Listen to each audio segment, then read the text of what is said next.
Welcome to our channel. Today we how to log into Binance, full guide step by step clearly.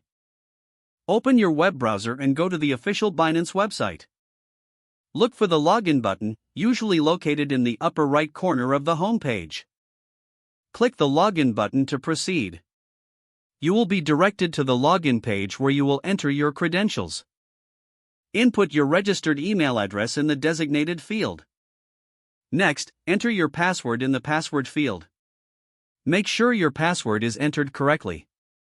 If you have enabled two-factor authentication, you will be prompted to enter your verification code. Check your authentication app or email for the code.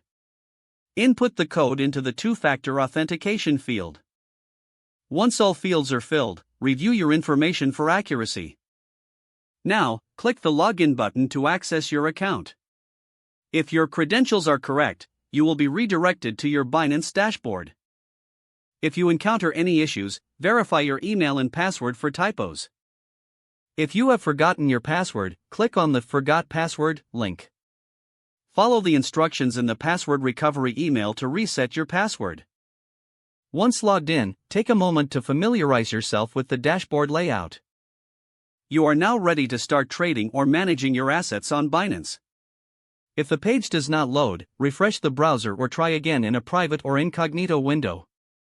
Make sure you are using the correct email address, then retype it carefully to avoid small typos.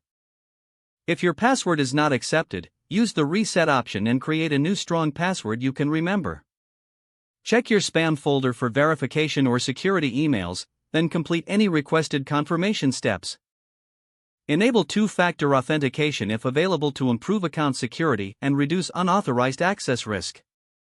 After signing in, review your profile details so your contact information and settings are accurate and current.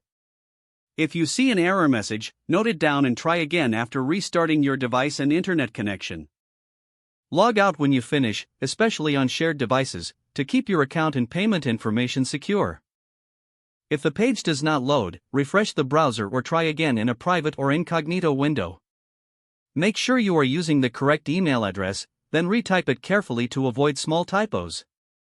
Don't forget to like this video and subscribe to our channel for more step-by-step tech guides.